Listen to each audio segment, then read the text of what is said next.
जब किसी को किडनी की बीमारी लग जाती है तो सिर्फ दवाई से इलाज नहीं होता, बल्कि दवाई के साथ साथ दूसरे चरण भी जरूरी होते हैं। अब ये चरण क्या है और किस तरह से इलाज में उपयोगी होते हैं, आज की इस वीडियो में मैं आपको सब कुछ डिटेल में बताऊंगा। लेकिन सबसे पहले किडनी के बारे में थोड़ी सी आम जानकारी ले लेते हैं।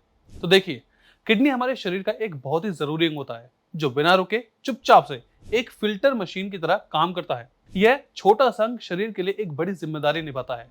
टॉक्सिन्स को बाहर निकालना, बीपी कंट्रोल करना, हड्डियों की सेहत को बनाए रखना और शरीर में पानी व मिनरल्स के बैलेंस को रखना। ये समझ लो कि किडनी खराब तो बॉडी के सारे जरूरी काम बंद।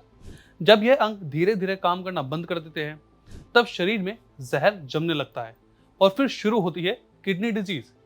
ये बीमारियां खासकर दो टाइप की होती है। पहला, अक्यूट किडनी डिजीज यानी कि AKD, जो अचानक से होने वाली बीमारी होती है और इसका कारण है दवा का साइड इफेक्ट, डिहाइड्रेशन या इन्फेक्शन। अब दूसरा है क्रॉनिक किडनी डिजीज यानी कि CKD।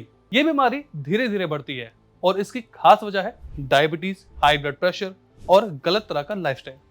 अगर समय रहते सही इलाज ना मिले तो CKD आखिरी स्टेज पर पहुंचकर डायलिसिस या किडनी ट्रांसप्लांट तक की नौबत ला सकती है।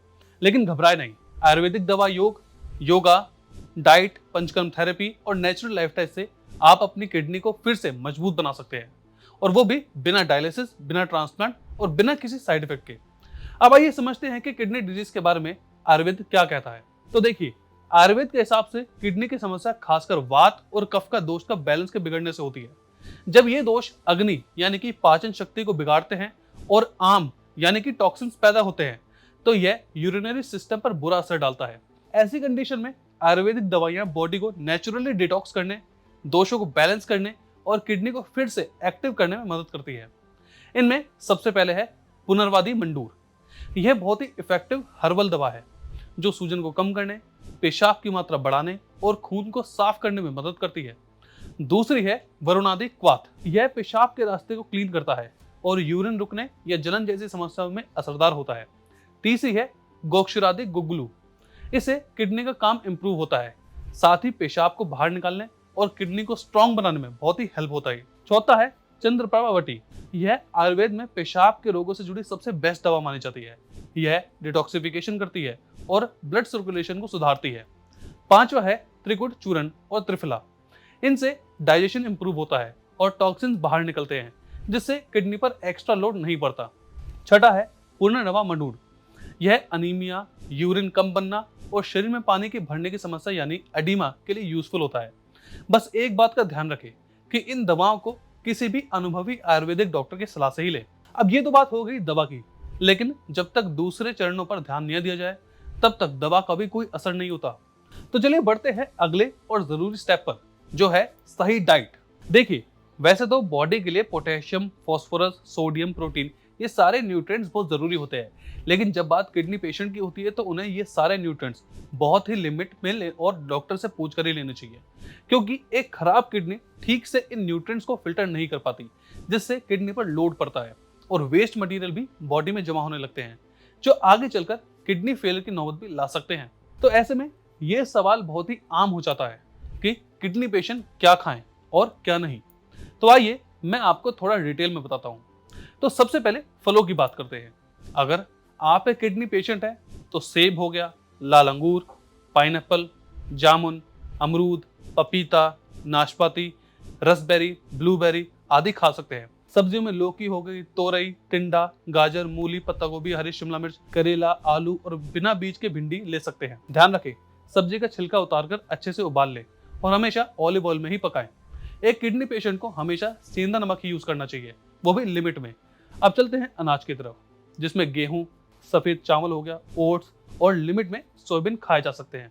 ड्रिंक्स में आप बिना नमक के नींबू पानी ले सकते हैं, हर्बल चाय पिए, और अगर आपका पोटेशियम कंट्रोल में है तो नारियल पानी भी ले सकते हैं, वो भी लिमिटेड अमाउंट में। मसालों में हल्दी हो गया, जीरा, धनिया यूज कर सकते हैं, लेकिन लिमिट में। ये सूजन और इन्फेक्शन कम करने में मदद करते हैं। ज्यादा मसालों का उपयोग ना करें। देखिए, जितना जरूरी है खाने की चीजों के बारे में जानना, उतना ही जरूरी है कुछ चीजों का परहेज करना। पालक हो गया, टमाटर, बीन्स, ब्रोकली, ये सब्जियां ना खाएं, क्योंकि इनमें ऑक्सलेट्स या पोटेशियम ज्यादा होते हैं। नमक को बिल्कुल अवॉइड करें। प्रोसेस्ड और पैकेज फूड ना खाएं। चिप्स हो गया, अचार हो गया, बेकरी आइटम्स भी यूज ना करें। इसके अलावा प्रोटीन को लिमिट में रखना जरूरी है, इसीलिए रेड मीट, ज्यादा प्रोटीन और डेयरी प्रोडक्ट से बचकर रहे। अब सबसे जरूरी चीजें जिनसे आपको दूर रहना चाहिए वो है कैफीन, कोल्ड ड्रिंक्स और शराब।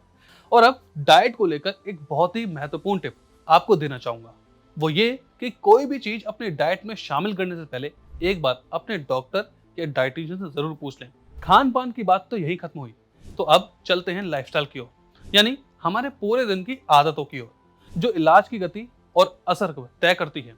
अगर लाइफस्टाइल ठीक नहीं तो सारा का सारा इलाज धरा का धरा रह जाएगा। इसीलिए कुछ बातों का खास ध्यान रखें, जिसमें सबसे पहला है टाइम पर सोना और जागना। रात 10 बजे तक सो जाना और सुबह सूर्योदय से पहले उठना शरीर के नेचुरल डिटॉक्स क्लॉक को सपोर्ट करता है। दूसरा है स्ट्रेस ना ले।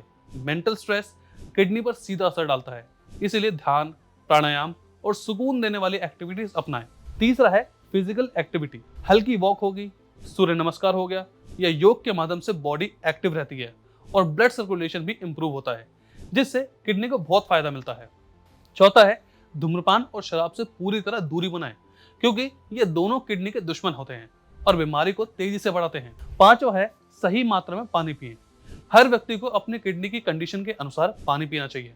किडनी कमजोर हो तो बिना डॉक्टर की सलाह के बहुत पानी ना पिएं। इन आदतों को अपनाने के साथ साथ अब एक अगला चरण है जो आपकी किडनी को बहुत ही स्ट्रॉन्ग बना सकता है, और वो है योगासन। योग न केवल शरीर को लचीला बनाता है बल्कि आंतरिक अंगों को भी एक्टिव करता है। किडनी की बीमारी में कुछ योगासन बहुत ही हेल्पफुल होते हैं, जैसे कि पहला भुजंगासन या कोबरा पोज। यह किडनी की नसों पर दबाव डालकर उन्हें एक्टिव करता है और ब्लड सर्कुलेशन बेहतर बनाता है। दूसरा है पवन मुक्तासन यानी कि विंड रिलीविंग पोज। इससे डाइजेशन सुधरता है और गैस एसिडिटी में राहत मिलती है। तीसरा है सेतु बंदासन या ब्रिज पोज। यह किडनी, लिवर और थायराइड को बैलेंस करने में मदद करता है। चौथा है वज्रासन। यह पाचन सुधारता है और खाना खाने के बाद करने वाला एकमात्र आसन है। पांचवा है प्राणायाम। इसमें अनुलोम विलोम, भ्रामरी और कपालभाति खास है। ये वात, पित्त, कफ को बैलेंस करते हैं और स्ट्रेस कम करते हैं। लेकिन ध्यान दें, कोई भी योगासन करने से पहले शिक्षक या डॉक्टर की सलाह लेना जरूरी है। अब आखिरी लेकिन सबसे जरूरी चरण है शरीर की सफाई का, यानी पंचकर्म थेरेपी, जिसे आयुर्वेद का डिटॉक्स मास्टर कहा जाता है। आयुर्वेद में पंचकर्म को शरीर की गहरी सफाई की प्रक्रिया माना जाता है। किडनी रोगियों के लिए यह थेरेपी शरीर के आम यानी टॉक्सिन्स को बाहर निकालने में बहुत कारगर होती है। इनमें सबसे पहला है विरेचन। यह पित्त दोष को शुद्ध करने के लिए किया जाता है। इससे लिवर और किडनी को राहत मिलती है। दूसरा है बस्ती। इससे वात दोष और बैलेंस होता है। बस्ती के माध्यम से औषधियां आंतों से होते हुए किडनी तक असर करती है। तीसरी है नस्य। यह सिर, दिमाग और हार्मोनल बैलेंस को ठीक करती है, जिससे मेंटल स्ट्रेस कम होता है। चौथा है लेप और अभ्यंग यानी कि ऑयल मसाज। इससे ब्लड सर्कुलेशन बेहतर होता है और सूजन कम होती है। तो ये थे तमाम एक्सपर्ट्स जिनका यूज किडनी की बीमारी को ठीक करने के लिए किया जाता है। उम्मीद है आज का ये वीडियो आपको बहुत उपयोगी होगा। अगर आपको भी किडनी से जुड़ी कोई भी समस्या हो या इस वीडियो से जुड़ा कोई भी सवाल हो तो कमेंट सेक्शन में लिखकर हमसे जरूर बताएं। धन्यवाद।